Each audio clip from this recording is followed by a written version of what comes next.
So as you can see, we have the Moodle window for our class here. And what I've done is, just for convenience, I've put up a link to the Champlain College Library site. Now, we're going to just talk for a few minutes. As I said, some of you already know this stuff, and but we're going to talk for just a few minutes about some best practices for doing online research. And the reason we're going to do that is that some people are having trouble finding peer-reviewed sources. And then in general, I find that a lot of students have trouble finding sources that are just of high academic quality, even if they're not peer-reviewed. So what I want to do is I want to start by going to the place which is the best place to start, which is our library. So this is the Champlain College Library, and I've put the link in there. And of course, you guys all know how to get there. And of course, in the middle here, you've got how to find articles, books and videos, ebooks and videos. And then you have the three lower things that people don't use very often, but which can be very helpful. What I want to focus on is these top three things. Now, books and videos, that's your hard copies. If you're looking for a hard copy book or video, obviously, you would use this. You would type your keyword into here, right? And you would then, find whatever you needed to find. Okay. And again, I'm not going to worry about that because it's not the primary thing we're interested in. We're interested in online stuff. The first thing, of course, a lot of you seem to be going directly to the ebooks. That's perfectly good. Ebooks are very useful, but they're not perfect. So if you look in here, you've got a first thing you have find is essentially reference books and encyclopedia entries. I have to enter my info to get into it, right? And then of course you can, I'm typing will to power, which is something out of Nietzsche's philosophy, since we're going to talk about Nietzsche later. And what do I find? I find all kinds of interesting things, basic information about the concept of the will to power. And you can see that it connects us to, we'll talk about this in other spots, connects us to fascism, because fascism gets connected to it. Untermenschen, Nietzsche and atomism, and then of course a book here, an entry here in a book, The Will to Power. Now, most of these will not be useful as main sources for a research essay, especially one that's more advanced. But a lot of these things will be extremely useful if you're trying to come to a basic understanding of some concept. So I typed will to power, and if I go to Collins Dictionary of Sociology, for example, I find basically not much. Will to power, I'm getting references here, so this is also what happens sometimes. So I'm not getting much, so it doesn't appear to be in there. I'm not going to spend a lot of time looking at things if they're not there right away. So let's try this one instead. The Will to Power, Big Ideas Simply Explained. And here you have something. Okay.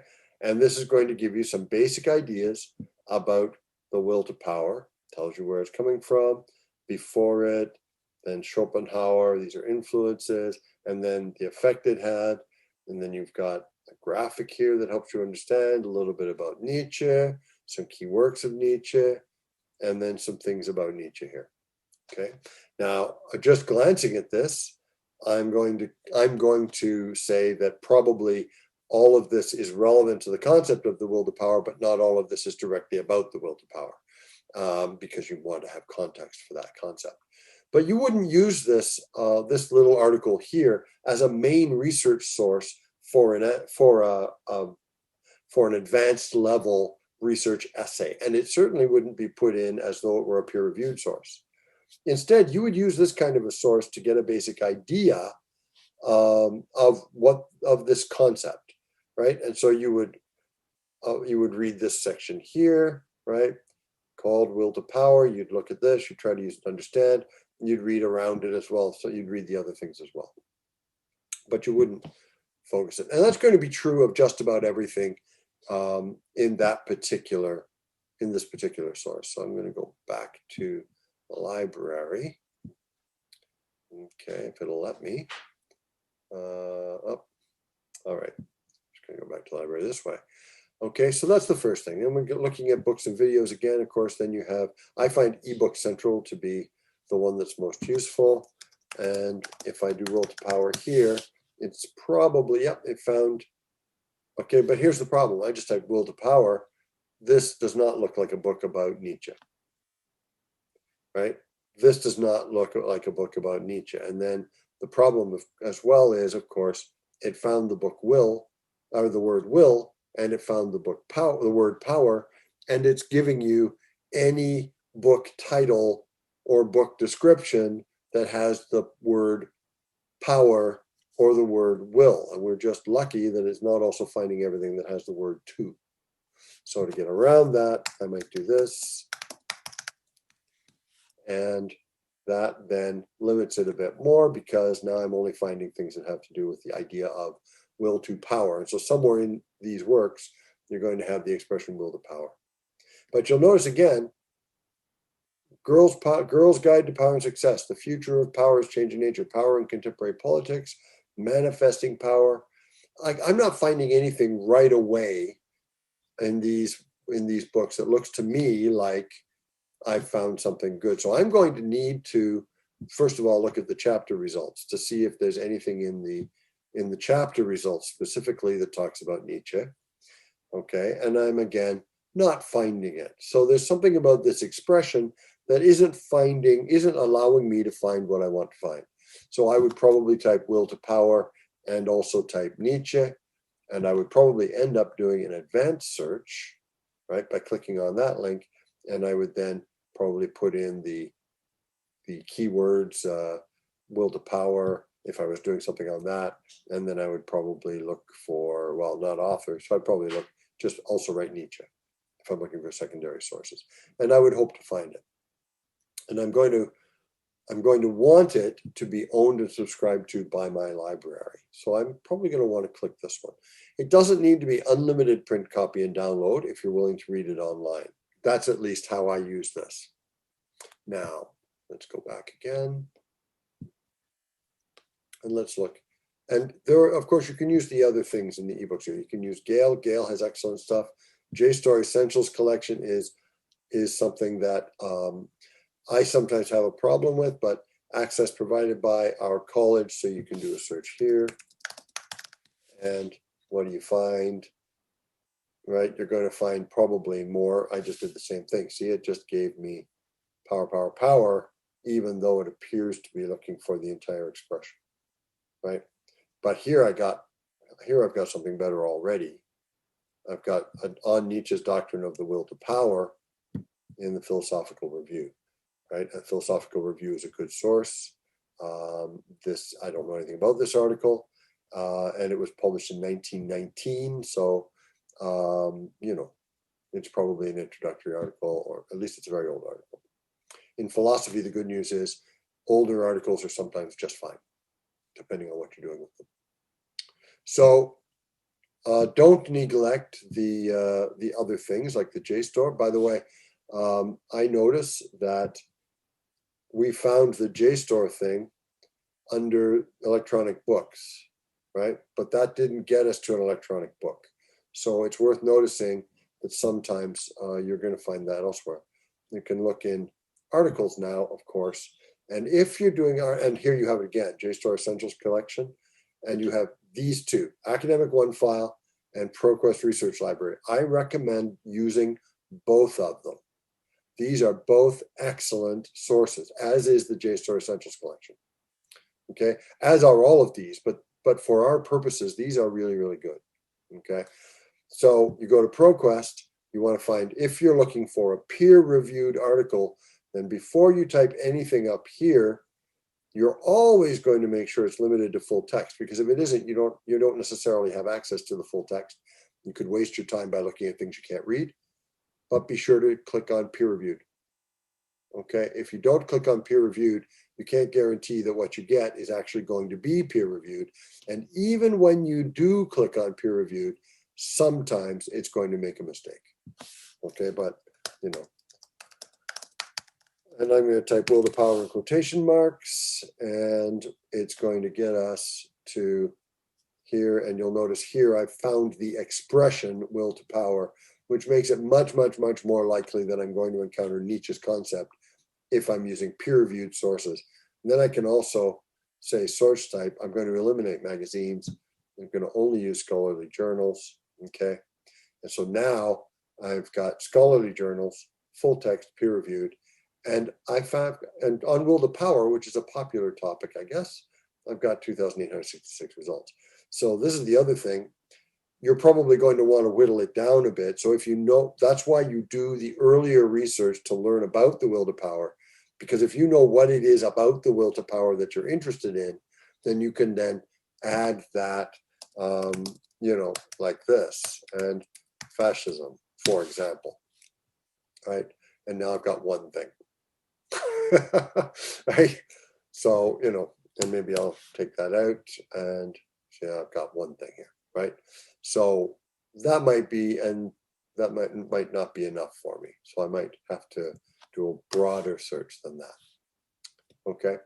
So, but always, always, always, always click on full text and peer reviewed. I'm not going to bother going to Gale. You guys can do that. It's not a problem. What I want to do instead is very quickly do something else. Here we have Google. Probably 90% of my students tell me that when they start research, their first stop is Google. So I came to Google by just typing Google. Let's do this. So I typed, first of all, I typed Nietzsche and I typed will to power. Okay, so I typed two terms, Nietzsche and will to power. And what do I get? Well, the very first thing you will always see is going to, almost always, it's going to be Wikipedia. Why? Because Wikipedia is one of the most popular websites in the world. It might be the most popular, I don't know for sure. You're going to find that it comes up all the time. And then the things below it are going to be partly based on your search and partly based on what Google thinks you're looking for, based on your previous search history in Google, right? And it's important to see this right here. I typed Nietzsche, will to power, and in 3/4 of 1 second, I got 10,300,000 results. And so I've got too much stuff here. And the first couple of pages isn't necessarily the best stuff. It's the stuff Google thinks I want to see. Now, I happen to use the Stanford Encyclopedia of Philosophy a lot, so it shows up here, and yes, and it's also a popular site, so it's going to show up early. But then I come down here, and I've got something from JSTOR, Medium.com, and then I've got something from Goodreads, because I buy books, right? So now I've got something from Amazon, because I buy books. I've got something from, well, I go to Project Gutenberg sometimes, which is a great site. NewYorker.com, which is a site I read, right? And then other things, right? So this is something that's worth knowing about Google. Google's going to show you what it thinks you want to see. And one of the solutions that's given is, let's go to only edu sites. So I actually typed Nietzsche and then I typed .edu to try to get edu sites. It wondered if I meant Nietzsche.com. It got me the Stanford Encyclopedia of Philosophy. It got me the Internet Encyclopedia of Philosophy, good sources. Then it got me this. Friedrich Nietzsche, Columbia College. It's an edu site, okay? And it's very, very, very short little summary of Nietzsche, just basically giving you an overall view of Nietzsche, right? Which appears to be aimed at, it's called the core curriculum. So it's aimed at some program. I don't know what it is because I don't know the Columbia College or Columbia University curriculum. But this is going to be another one of those sources that's going to be giving you basic background knowledge, but this wouldn't be counted as a peer-reviewed academic source for an essay that you would do. It looks like it's a good source, but it's very, very short, very, very pithy, doesn't go into much depth, gives you an overview, and I would use it in that way and not in any other way. Okay. Similarly, I clicked on this thing, which is from cuny.edu, the City University of New York, edu, right? It's another edu. And you have, notice it says up here, social science, PPE Corino, I don't know what that is, ethics text, chapter 11, section 3. And this thing here is also, first of all, very short and pithy, right? It appears to be from some sort of a, I don't know what this is. Like, this is hard to identify. And the good news is it does have a copyright here, right? Web surfers caveat, and this is going to be really important. Look at that. These are class notes intended to comment on readings and amplify class discussion. They should be read as such. They are not intended for publication or general distribution. And yet here they are on the internet with me using them as an example. Students who find things like this and don't notice that it says these are class notes, therefore not a good research source for your essay.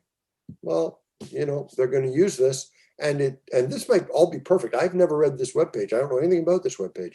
This webpage might be wonderful, or it might contain some mistakes. We don't know. And as the author says, it is not intended for publication or general distribution, which means that even the author isn't sure enough about them that they're willing to say, no problem, use them however you like. So you need to be really careful about that. And again, use this as a way to understand some basic ideas, but don't make it a main source. What kind of thing can you make a main source? Well, we went and we found the articles in ProQuest where we found peer-reviewed sources, and we also found books. Those are fine. Okay, if we're looking for peer-reviewed sources.